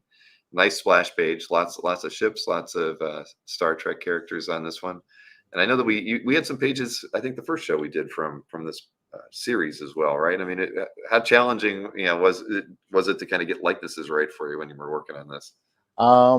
It was it's like you do the likeness to get it close to for the actors to approve, or the licensing to approve. Actually, I think the licensing was the one that they look at it and says, okay, it looks enough like Kirk or whatever. And then after that, it seems like they kind of take a hands off approach unless there's something really egregious. But but yeah, I just needed to get the likeness for Kirk and Spock on these, and then the rest of them, it's like they didn't need approval, but being an artist, it's like, yeah, you want, and being a Star Trek fan as well, it's like you really want to kind of get the character to look like it, or get it to the point where it's like you can draw it, but it's close enough. It's like this is the way I draw it. This is the way I draw my Kirk. This is the way I draw my Spock. This is the way I draw my Sulu. This is the way I draw my Uhura. And just as long as, to me, as long as you kind of keep the feel of the character, and how the character would stand and kind of react and stuff like that. I think that kind of pays off more than having a dead on likeness Sure. for the book, for the characters. And on this page, we have a bunch of this is another amalgam kind of universe where we kind of amalgamated the mirror universe with the Legion of Superheroes. So, and some of the ships from the Legion of Superheroes were inspired by Star Trek as well. The Legion cruiser looked like the Klingon battleship. So, and That is true. I think that's a Dave Cochran thing. So, Well, but yeah, this page was, they all beamed down, and it's like they're in this alternate universe. It looks like Earthquake got that one. Is that yes, what I'm Earthquake seeing? came in ahead of Ace Wonder, Michael McIsaac, and Hey, Maki Earthquake, Pupu. thank you. Thank you very much, Earthquake. So we'll move on to lot 21. And again, Here's another Legion of this is Superheroes Star Trek page. yeah, it's from issue 3 this time, priced at 325, page 11. You get quite a few characters from both titles. Yep. Yeah, totally. So this one, and I think I probably described this in the script before, but this kind of reminded me of why I really don't care much for modern storytelling, because they'll take a story that's probably like one or two issues, and then they'll stretch it out into six, you know, because up until this point, up until Legion, or up until the issue 3, it's like the Legion of Superheroes and the Star Trek people were all separate. so Right. so they didn't meet until like the very last page of issue 2. so so I was like, oh man, that's really weird. But here it's like, yeah, it's got some really nice. I really like this page because we have we got the characters in the background, but we also have the two different texts kind of going. We have Brainy on the left side in the top panel, and we got the Star Trek tricorder that Spock's using in the other. You got some really nice shots of Kirk and Spock and Brainiac and pretty much everyone. So Yeah. yeah, so this one's pretty nice, I think. And I I could agree. get away. I could get away with less backgrounds because I know there's all going to be word balloons. so That is true, which we don't get the luxury of seeing here. right. Aiden, Unfortunately, yeah, you don't know what they're talking about. well, I think Aiden has read this one once or twice, so he got this one. Excellent. But Michael Thank you, Aiden. McIsaac, Ace Wonder, tried as well. But I think we have a few more pieces here to look at. Next up is lot 22. All right. Comment here. So I think that's it for all the Legion stuff. So I guess we might as Yes. well go. Yep. Now we're going into Star Trek Voyager, and this is page 12 to that book. And again, you have to get likenesses on here. But was it anything approval process related that you had to go through? Yeah. So for the approval process, it's Kate Mulgrew, who played Captain Janeway, as her and 7 and 9 for Jerry Ryan were the people that I needed to get the likeness approval for. But again, it's like I'm a big Star Trek fan, so it's like I just want to make sure that I get all the characters looking as close to possible, in my version and whatever. And surprisingly, Tom Paris, I kind of felt pretty good about his likeness because Tom Paris is just, he's just a white guy. So there's nothing really distinct about him. Other characters, it's like Tuvok's got the pointed ears and he's a black Vulcan, and then it's like you got the Chakotay who's Native American and he's got this tattoo on his face, so it's like stuff like that's easier to kind of get by with doing the character. And but yeah, it's like Tom Paris, I'm just like, oh man, it took me a while to kind of get like kind of his face, his likeness down, even though I wasn't required to do it. So we got a graveyard full of ships on the left panel too, which is fun. And I managed to sneak a Legion of Superheroes cruiser in there as well. So yeah, no, very nice page. And I'm assuming Ace Wonder is saying they didn't mean to claim this one. I can't tell for sure, but I think that's what they're trying to say. Not for me, this one, sadly. Okay, I guess that's what he's saying. But confirm or deny, Ace Wonder. And sounds like he's saying it wasn't him. So well, he wrote lot 22. Maybe he didn't mean to claim it. He didn't say the word claim on it, but that's okay. Not a problem. So we have this one out there, and there are a lot of ships in that first panel. Yep. Next up, and I think somebody also asked if there was any other Legion artwork. And as far as the published work goes, we have shown it all. And there's one pinup from. We do. Yeah, there's one pinup. That's right. That one will be right near the end, I believe, lot 27 or so. But yep, the page for $200. It's cheap. That's true. So we got lot 23 next, again from Voyager. This was the 7 and 9 one that I was thinking of when we were talking earlier. They, as far as like positioning her for the shot. So this is $200. It's page 12 from that issue.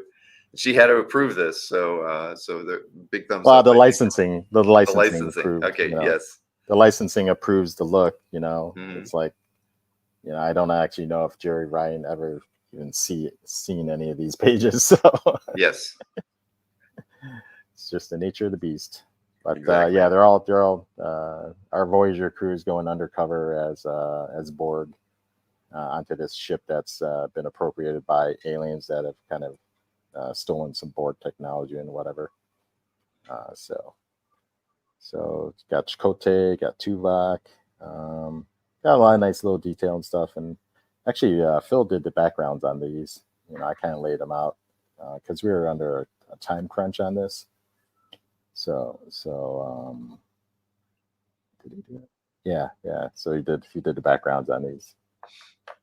All right. I just seeing some comments in the chat. So Ace Wonder did pick up that one, but they're saying it was a birthday gift. And you can, we knew it was that you were claiming it, even though you said lot 22 for that one, and rather than claiming 22 just because you're the only one. So it made it pretty straightforward. So you did get that one, Ace. And then I saw Monkey God 2024, which is to claim lot 4. And that was that Secret Files DPS. Okay. So that one was still available, Monkey God, and I've Monkey God. Okay. assigned that one to you. Thank you very much. So Okay. lot 23 then is still available. The one with 7 of 9 featured prominently throughout that one. Ace Wonder got lot 22. 22. Yep. And I'll supply you with a list as well. I'm keeping track on this side of things too. Oh, okay. Thank you. Yep. So 23 is still available. Lot 24 is next. This is from a Wildstorm annual 2000 page. This is page 14 and on 11 by 17. And who's the inker on this one? The inker on this one was Corey. Oh, Corey did this one too. Nice. Yeah. So this was an interesting book for us because, jumping into the Wildstorm universe, I didn't necessarily know a lot about it. But I was familiar with the Jim Lee books, Divine Right, and what was the other one? Wildcats and stuff like that. So it was an interesting challenge to kind of get the feel for these characters that I've never drawn before, but I think we did a pretty good job with them. Kind of wanted to go maybe a little bit heavier with the light and shadow. So I try to, again, because it was kind of taking place at night. So I said, okay, let's go heavier, darker, more ink and stuff like that. So. Well, you achieved that, and Gabe Carinos picked this one up just ahead of Gabe Williams. Thank you very much, Gabe. Now we'll move over to lot number 25, and this is a DPS from the same Wildstorm Annual 2000. This is pages 4 and 5, 22 by 17, so 2 boards. And this one's fun. There's a lot of interesting characters going, like I put into this one. So tell me a bit about this. Right. I was laughing when I was looking at it. Yeah, because it was happening on Halloween night. So that's why I could get all these people or characters into it, and then it's just up to editorial to kind of alter them somehow so they don't get sued. And they did it just enough, I assume. I think, yeah, it's like I think they changed like some of the colors on on some of the people or whatever. It's like Darth Maul might have been like a different color, but you can see he's got like it's like, okay, Darth Maul has glasses and he's got the fake kind of extending lightsaber. Right. You got Mojo Jojo in there. Jojo, Bride of Frankenstein. We got Speed Racer. Cyberman, looks like Dracula. Han Solo's running up a tree. Second panel. People being burned alive a lot. So looks like a Tigra got it in their last panel. Oh man, well, A. Williams got the artwork, so congrats, A. Williams. Well, thank you, A. Williams. Yeah, it's a nice double-page spread. It's got a lot of action on it. I must say that if you do pick up the issue, the coloring on it is not good. No, not one of your favorite coloring jobs. Because I was thinking it's like, okay, Wildstorm colors are, all this stuff for Wildstorm colors on the books are great. Yeah. And then this came out, and I was like, okay, what is this? Well, that's too bad. You always want the finished product to be something that you're proud of, right? Right. But, I guess you can't. I'm sure that hasn't happened too often in your career, right? When the coloring just didn't really kind of meet your expectations. No, I mean, usually I don't. I usually don't like get into that too much. It's like I know that's like sometimes there's time constraints and everything when you're working on a monthly book and stuff like that. But I've never really kind of paid much attention to it until to all the really nice computer coloring and stuff you see out there being done. And it's just, I haven't quite seen it, on my books, any of the books I did, to the point where I was like, wow, the colors are, they add so much more to it and stuff like that. So, Hmm. so at that point, it's like, yeah, I'm still a little disappointed. I haven't gotten a really solid treatment, but then, and honestly, I probably won't because I'm not really looking to do any interior comic book work anymore. So, because Oh, that's it's just a different game now. right, right. But you never say never, right? I mean, there could be the right project or something that could come along for you. That'd be a lot of work though.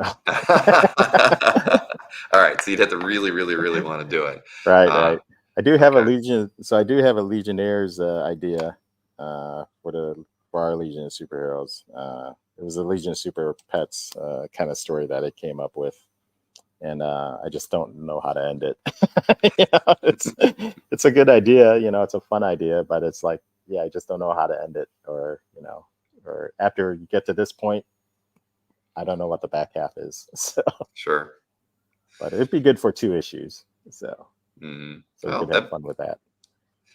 if it was kind of like a backstory, I mean, you can work on it at your leisure, and they can put it in when they have space to fill. But um, yeah, well, that's They cool. need So they we, need to bring the book back. I mean, there hasn't been a Legion of Superheroes book out for a year or two, I think. And the last version we saw was the Brian Michael Bendis hmm Ryan Sook book.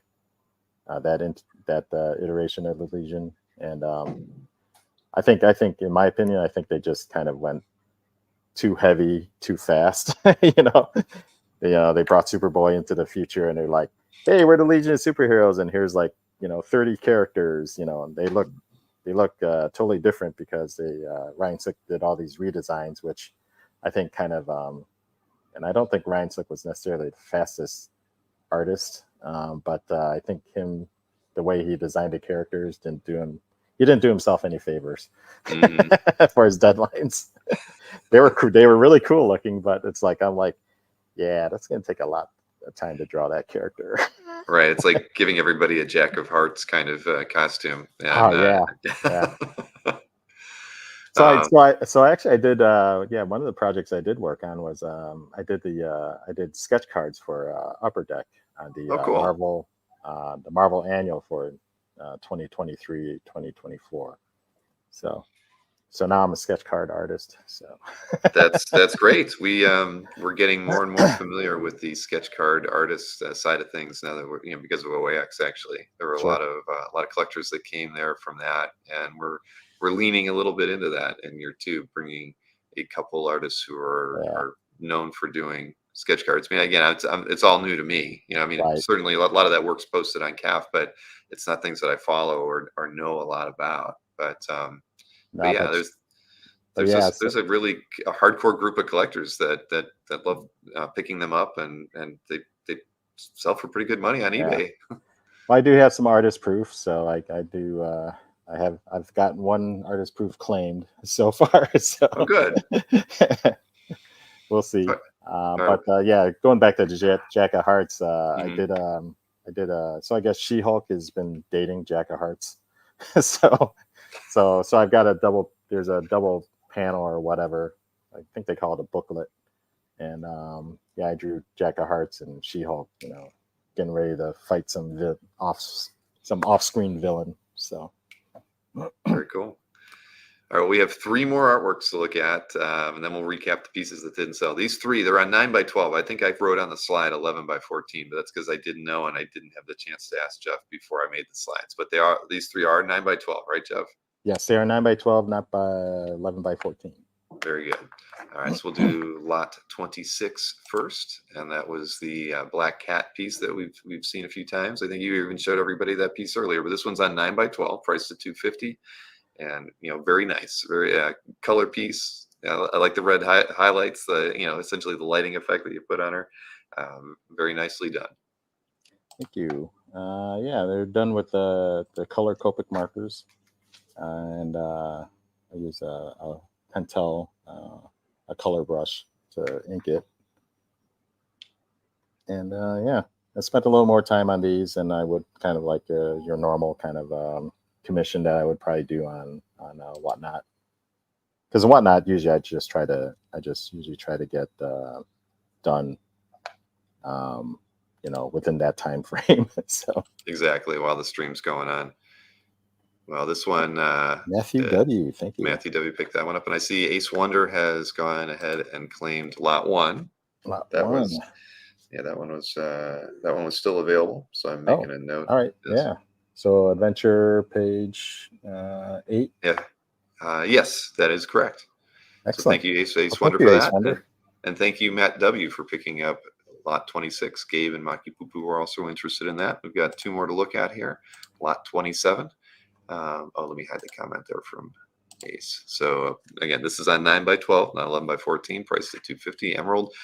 Lots of fun with this one. These feel very complete. I think these are nice, and I've always enjoyed your style. And again, these are kind of exemplary, even of like the mystery sketch pieces that you did for us. I mean, again, just really, really well done. And I see Mike PF was the first one to get that Mike one. PF, thank you. Yeah, this is Emerald. This is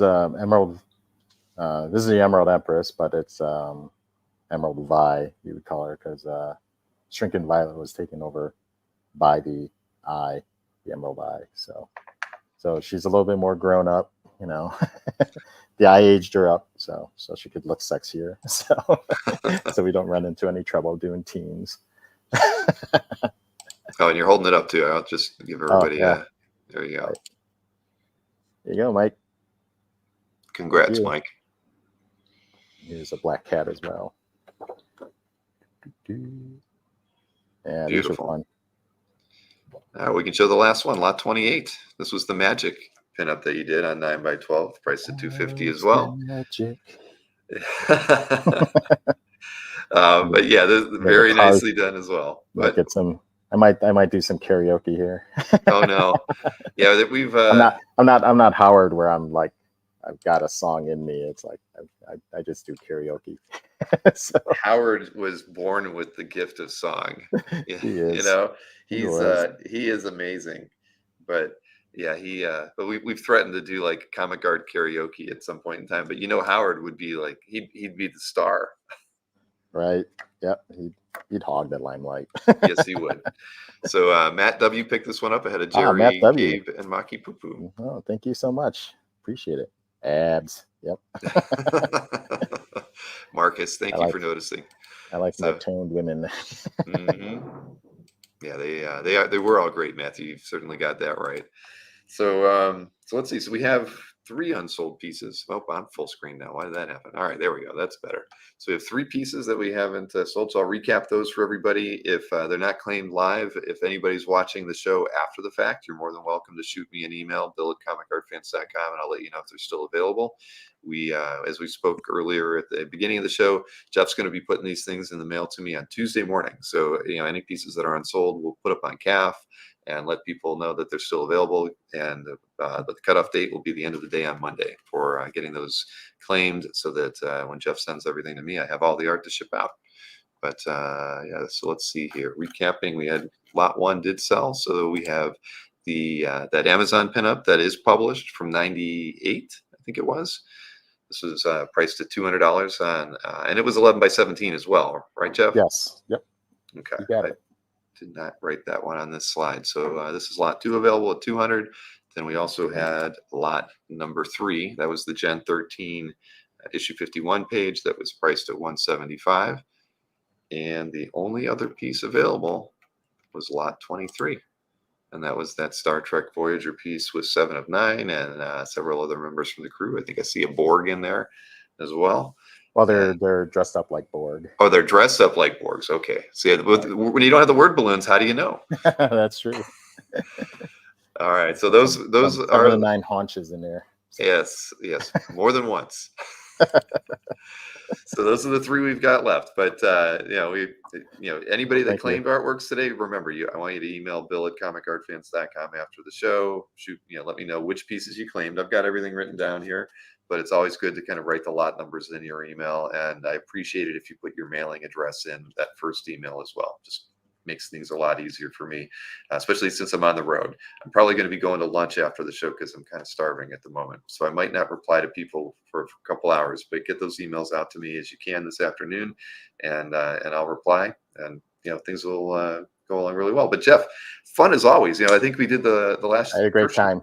first show was like 6 months ago, so I think this is Yeah, kind of a good spacing here. We give people 6 months to kind of think about what waiting in anticipation for this thing to come around. But as always, I had a lot of fun, man, and I like the different background. I see you got some movie posters and yeah, some other.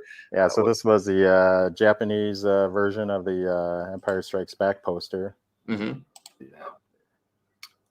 Of course, you got some Nagels. You got to have some Nagel on the wall, exactly.